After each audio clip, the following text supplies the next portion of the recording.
안녕하세요. 15년차 요양시설 전문 상담사입니다. 오늘은 보호자님들이 겪으시면 가장 당혹스럽고 때로는 마음의 상처까지 받으시는 주제인 요양원 입소 거부에 대해 이야기해 보려고 합니다. 힘들게 장기 요양 등급도 받고 마음에 드는 시설을 찾아 큰 맘 먹고 상담을 갔는데 저희는 어르신을 모시기 어렵습니다 라는 말을 들으면 내 돈 내고 들어가겠다는데 왜 안 받아주지? 하는 생각에 화도 나고 혹시 우리 부모님이 짐짝 취급을 당한 건 아닌지 서러운 마음이 드실 겁니다. 하지만 시설에서 입소를 거절하는 데에는 보호자님을 무시해서가 아니라 어르신의 안전과 현실적인 케어 가능 여부 때문인 경우가 대부분입니다. 미리 이 이유들을 알고 계시면 헛걸음을 줄이고 우리 부모님 상태에 딱 맞는 곳을 더 빨리 찾으실 수 있습니다. 오늘 제가 시설장들이 겉으로는 잘 말해주지 않는 진짜 거절 사유와 그 해결책을 짚어드리겠습니다. 가장 흔한 첫 번째 이유는 전염성 질환입니다. 요양원은 여러 어르신이 함께 생활하는 집단 거주시설입니다. 면역력이 약한 분들이 모여 계시기 때문에 감염 관리에 굉장히 예민할 수밖에 없습니다. 대표적으로 결핵, 옴, 그리고 요즘 많이 보이는 VR이나 CRE 같은 다제내 성균, 즉 슈퍼박테리아 보균자인 경우입니다. 특히 대학병원에서 퇴원해서 바로 오시는 경우 이 균이 있는 줄 모르고 오셨다가 입구에서 거절당하는 일이 종종 있습니다. 이런 질환이 있다면 감염 병동이 따로 있는 요양병원을 먼저 가셔서 완치 판정을 받으신 후에 요양원으로 오셔야 합니다. 이건 차별이 아니라 다른 어르신들의 생명을 지키기 위한 필수 원칙이라고 이해해 주시면 좋습니다. 두 번째 이유는 과도한 의료 처치가 필요한 경우입니다. 이 부분을 보호자님들이 가장 많이 헷갈려 하십니다. 요양원도 간호사가 있는데 왜 안 되냐고 하시는데요. 요양원은 생활시설이지 치료병원이 아닙니다. 촉탁 의사 선생님이 2주에 한 번 정도 오시지만 의사가 상주하지는 않습니다. 따라서 매일 전문적인 가래 흡인이 필요하거나 인공호흡기를 달고 계시거나 복잡한 욕창 치료가 필요한 경우에는 입소가 거절될 수 있습니다. 시설 입장에서 혹시 밤중에 응급 상황이 생기면 우리가 대처할 수가 없다라고 판단하면 오히려 양심적인 것입니다. 이럴 때 요양원보다는 의료진이 24시간 상주하는 요양병원을 선택하시는 것이 맞습니다. 세 번째는 어르신의 치매 행동 증상이 너무 심한 경우입니다. 치매라고 다 거절하는 것은 아닙니다. 하지만 폭력성, 심한 배회 혹은 밤새 소리를 지르시는 증상이 조절되지 않는다면 거절될 확률이 높습니다. 요양원은 2.3명당 1명의 요양보호사가 근무하는 시스템입니다. 만약 어르신 한 분이 직원 한 명을 계속 붙잡고 있어야 할 정도로 증상이 심하다면 다른 어르신들을 돌볼 수 없는 공백이 생깁니다. 또 다른 어르신을 때리거나 물건을 부수는 경우도 단체 생활에서는 받아주기 어렵습니다. 만약 이 이유로 거절당하셨다면 신경과나 정신건강의학과 진료를 통해 약물을 조절하여 증상을 조금 완화시킨 뒤에 다시 상담을 받아보시는 것을 추천해 드립니다. 네 번째는 주기적인 외래 진료가 필요한 경우입니다. 특히 신장투석을 하셔야 하는 어르신의 경우 일주일에 2회에서 3회를 병원에 가셔야 하는데요. 요양원 인력 구조상 매번 직원이 병원에 동행해드리기 어려운 곳이 있습니다. 보호자님이 그때마다 오셔서 모시고 다닐 수 있다면 받아주는 곳도 있지만 현실적으로 어렵다면 입소가 거절되는 경우도 있습니다. 이런 경우에는 자체 인공 신장실을 운영하는 요양병원이나 투석병원과 연계된 투석 전문 요양원을 찾으시는 것이 대안입니다. 다섯 번째, 이건 상담사들끼리만 공유하는 정말 솔직한 이야기인데요. 바로 보호자님의 태도입니다. 상담 첫날부터 직원에게 반말을 하시거나 우리 부모님 털끝 하나라도 다치면 고소하겠다라며 과도한 불신을 보이시면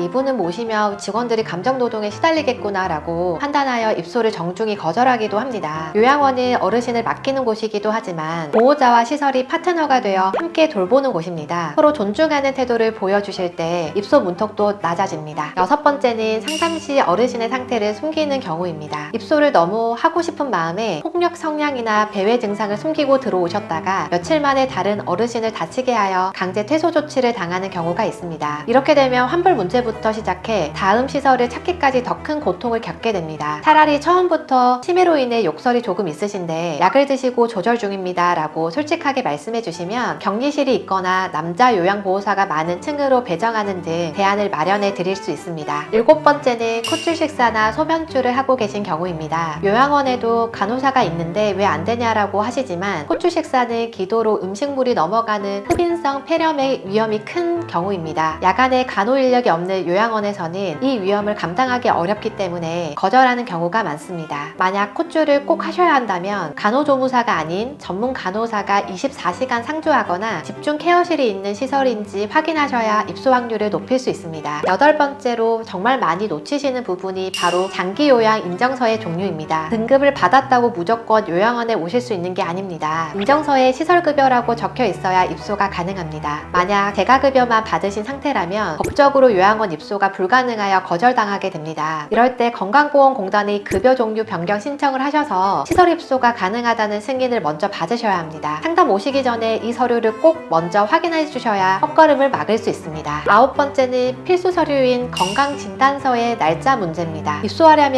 결핵이나 전염성 피부질환이 없다는 의사 소견서가 필수인데 이 서류에 유효기간이나 검사 항목이 빠져서 당일 입소를 거부당하는 일이 생깁니다. 특히 대학병원에서 퇴원하시면서 급하게 오실 때 이런 서류가 누락되기 쉽습니다. 입소 희망일 최소 3-4일 전에는 보건소나 내과를 방문하셔서 요양원 입소용 건강진단서를 미리 발급받아 두셔야 원하는 날짜에 안전하게 입소하실 수 있습니다. 10번째 이유는 바로 심각한 욕창이 있는 경우입니다. 혹시 부모님 엉덩이나 꼬리뼈 쪽에 살이 패여 뼈가 보일 정도로 깊은 상처가 있거나 검게 변한 괴사 조직이 있다면 요양원 입소가 거절될 확률이 매우 높습니다. 요양원에서도 기본적인 욕창 소독은 해드리지만 이렇게 3단계에서 4단계로 진행된 욕창은 단순 소독이 아니라 치료와 수술이 필요한 영역입니다. 요양원에서 무리하게 받았다가 상처가 더 악화되면 그 책임은 고스란히 시설 몫이 되기 때문에 시설장 입장에서는 방어적으로 나올 수밖에 없습니다. 이때는 요양원을 고집하시기보다 외과적 처치가 가능한 요양병원으로 가셔서 욕창 단계를 1단계나 2단계로 낮추신 후에 요양원으로 옮기시는 것이 순서입니다. 11번째는 노인성 질환 외에 정신과적 기저질환이 주된 문제인 경우입니다. 장기요양보험 제도는 기본적으로 치매, 뇌졸중 같은 노인성 질환을 돕기 위해 만들어졌습니다. 만약 어르신이 조현병이나 심각한 알코올 의존증을 앓고 계셔서 전문적인 정신과 약물 조절이나 통제가 필요하다면 일반 요양원에서는 입소를 거부당할 수 있습니다. 요양보호사 선생님들은 노인케어 전문가이지 정신과 전문 인력이 아니기 때문입니다. 이럴 경우 입소 후에 돌발 행동이 나오면 법적인 문제로도 번질 수 있어 정신건강의학과 전문의가 상주하는 전문 요양병원이나 정신요양시설을 알아보시는 것이 어르신을 위해서도 훨씬 안전합니다. 그리고 마지막으로 겉으로는 자리가 없다고 하지만 실제로는 케어 난이도 때문에 거절하는 현실적인 경우도 있습니다. 예를 들어 어르신의 체격이 너무 크고 무거우신데도 거동을 전혀 못하시는 경우 요양보호사님들이 어르신을 옮기다가 허리를 다치는 등 산재사고 위험이 커서 입소를 꺼리기도 합니다. 또는 남성 어르신의 경우 여성 어르신보다 입소 정원이 적어서 자리가 더 빨리 차는 경향이 있어 대기가 길어지기도 합니다. 자, 그렇다면 거절당했을 때 보호자님은 어떻게 해야 할까요? 우선 거절 사유를 명확히 물어보세요. 그냥 안 됩니다가 아니라 어떤 부분 때문에 어려운가요? 라고 물어보셔야 합니다. 만약 의료처치 때문이라면 요양병원을, 폭력성 때문이라면 약물 조절을, 단순한 자리 부족이라면 대기를 걸어두는 등 대처 방법이 달라지기 때문입니다. 거절은 입소 불가라는 영원한 선고가 아니라 지금은 어르신을 안전하게 모실 준비가 안 되었다는 신호로 받아들이시면 됩니다. 상담을 다니다 보면 거절당하는 그 순간의 민망함과 속상함 때문에 눈물을 흘리시는 보호자님들을 많이 봅니다. 하지만 보호자님 너무 자책하거나 서러워하지 마세요. 무리하게 입소했다가 사고가 나거나 강제 퇴소를 당하는 것보다는 처음부터 솔직하게 저희는 감당하기 어렵습니다 라고 말해주는 곳이 오히려 신뢰할 수 있는 곳이기도 합니다. 이것은 부모님을 거부하는 것이 아니라 부모님께 더 적합하고 안전한 장소를 찾아가는 과정이라고 생각해 주셨으면 좋겠습니다. 혹시 특정 질환이나 증상 때문에 요양원 찾기가 너무 어려우신가요? 전화로 어르신의 대략적인 상태를 남겨주시면 어떤 유형의 시설을 먼저 알아보시는 게 좋을지 제가 현실적인 방향을 잡아드리겠습니다. 전국에 착한 요양원을 소개받고 싶으시면 전화주세요. 감사합니다.